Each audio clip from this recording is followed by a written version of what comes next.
Yo, what's good? So I just caught SportsCenter on ESPN, and the entire panel was absolutely going off about multiple massive and interconnected stories involving the New York Knicks that have fans simultaneously excited about potential roster additions while also genuinely concerned about the future of one of their most important players. There's serious buzz and blockbuster speculation emerging that Klay Thompson, who's currently struggling badly with the Dallas Mavericks and experiencing the worst start to a season in his entire Hall of Fame career, could potentially be on the move to the New York Knicks in what would be a franchise-altering acquisition. But there's also a shocking and concerning update about Mitchell Robinson's future as a Knick that has fans legitimately worried about whether their defensive anchor and elite rebounder will even be with the organization long-term. Meanwhile, Jalen Brunson has revealed some powerful truths about the criticism that he and other professional athletes are facing in this modern era of social media and sports gambling. Let's start with the Klay Thompson situation, because this is genuinely seismic and represents a potential massive opportunity for the Knicks, according to the SportsCenter crew. Klay Thompson is currently with the Dallas Mavericks and is living through legitimately the worst start to any season of his entire legendary career. The numbers are genuinely shocking and difficult to comprehend for a player of his caliber and championship pedigree. Thompson is averaging only 6 points per game with a horrific shooting percentage of just 31.6% from the field overall, and an even more concerning 26.4% from three-point range. His offensive impact has fallen off a cliff dramatically compared to his previous standard. Hey, what's up, everyone? Before we jump into this massive Knicks news, I just want to ask you for a quick favor that would mean the world to me. If you could just take 1 second right now and hit that like button, it would be incredibly important to me and helps this channel grow so much. I know it seems like a small thing, but those likes genuinely make a huge difference in getting this content out to more Knicks fans who need to stay updated on everything happening with this team. So seriously, just tap that like button real quick.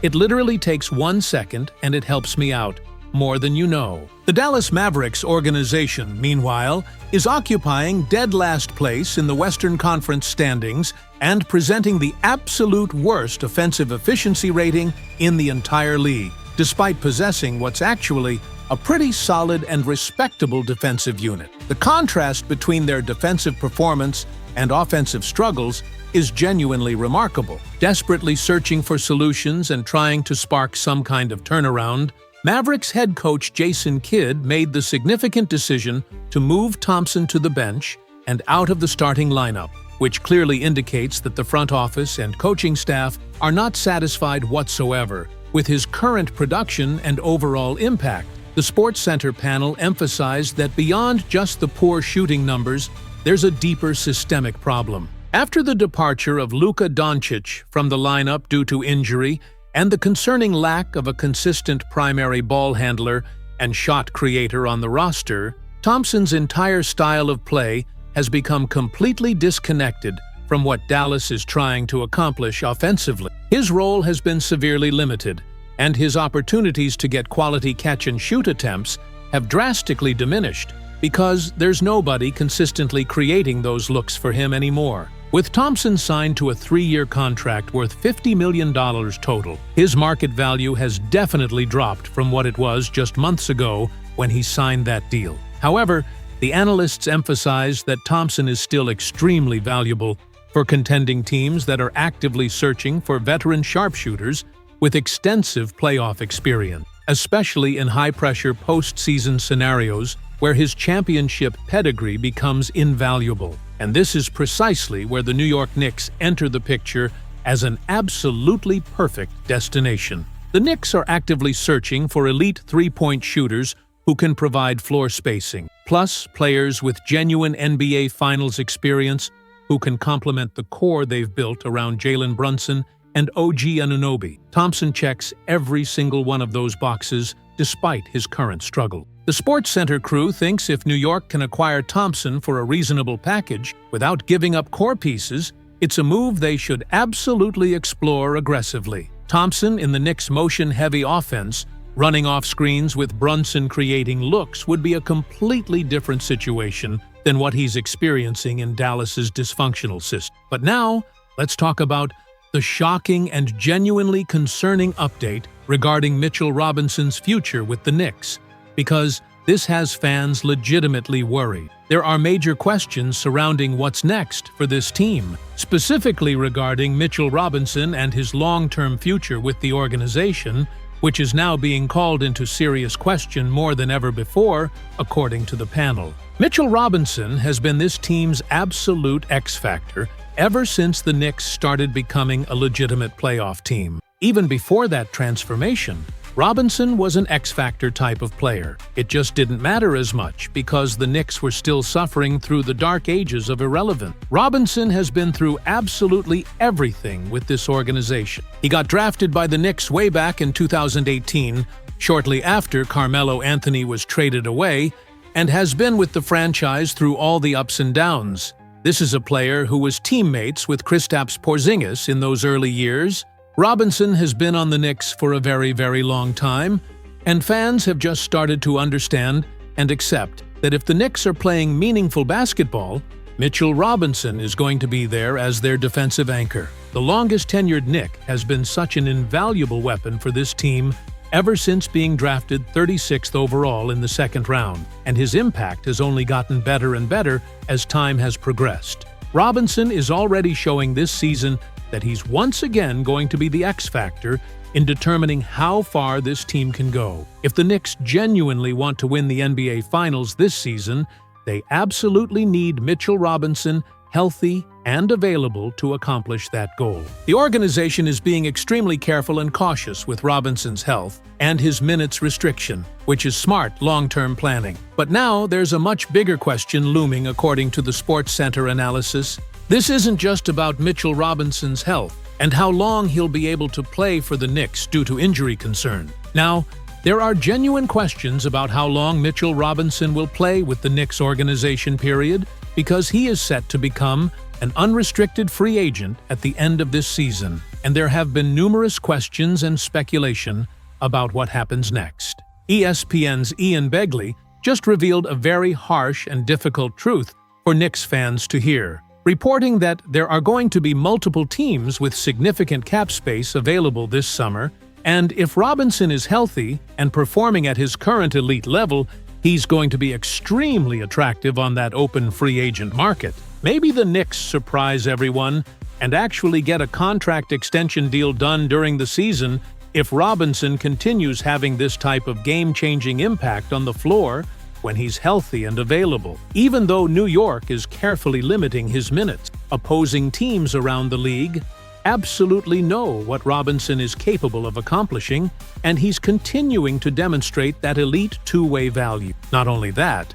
but something critically important to note according to the panel. If a contending team manages to steal Mitchell Robinson away from the Knicks in free agency, they understand that not only are they significantly strengthening their own championship chances, but they're also severely weakening a rival Knicks team by taking away their rim protection anchor and basketball's absolute best offensive rebounder. Robinson in the playoffs last year wasn't even fully returned from his serious ankle injury and wasn't anywhere close to his best physical condition, and he still was absolutely phenomenal, putting up 5 points and 7 rebounds per game, while averaging an incredible 3.7 offensive rebounds per contest, despite the fact he clearly wasn't fully healthy. The Knicks are slow-rolling Robinson's return and minutes because they fully understand the severity of the injury he faced. Knicks Vice President of Player Health and Performance Casey Smith is genuinely excellent at his job.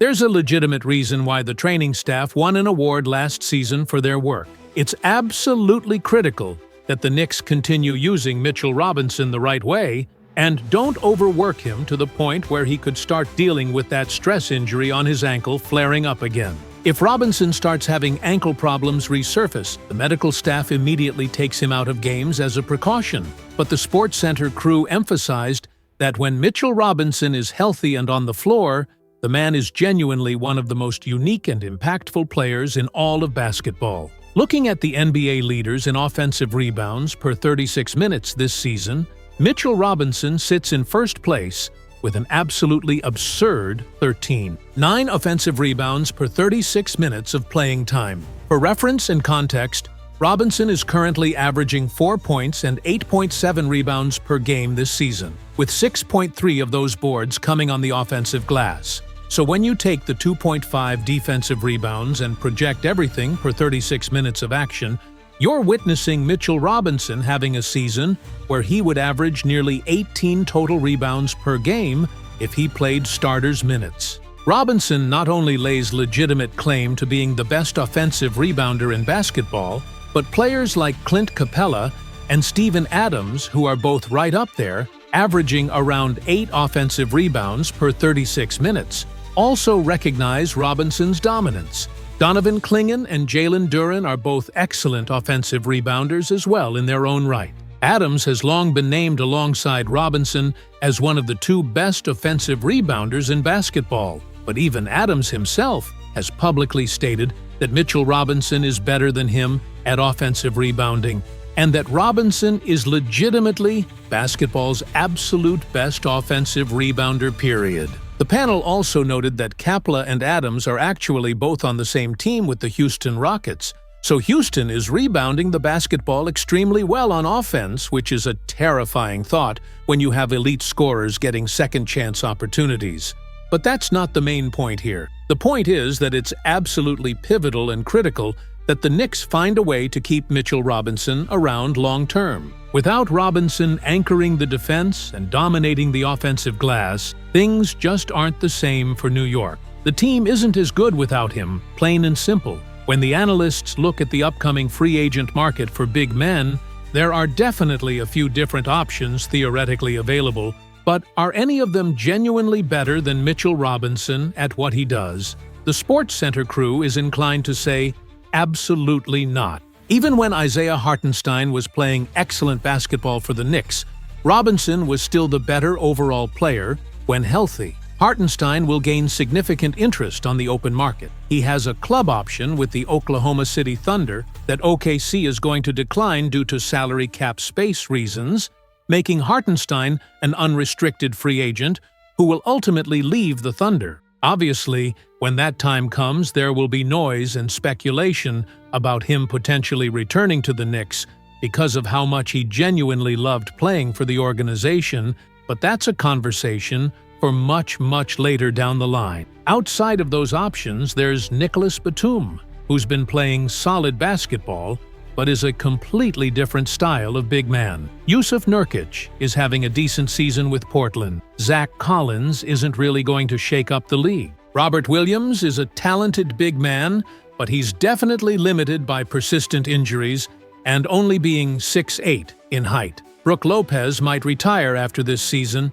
DeAndre Ayton has struggled with consistency. Kevon Looney is what he is at this point. Nick Claxton will likely be back with the Nets. Al Horford will probably opt into his deal with Golden State. Nick Richards is a decent player who the Knicks could potentially have interest in pursuing. Same consideration applies for Andre Drummond as a veteran option. Jalen Duren and Mark Williams will both be restricted free agents and likely won't be going anywhere, especially Duren. There's definitely a whole lot to consider and think about regarding Mitchell Robinson and his future with the Knicks organization. The panel thinks fans should seriously consider how much money they'd be willing to offer Robinson, understanding that New York is already close to the second luxury tax apron threshold, and they're only going to have limited financial flexibility to work with in free agency. This means the Knicks front office will absolutely have to make some genuinely tough decisions in the coming months about roster construction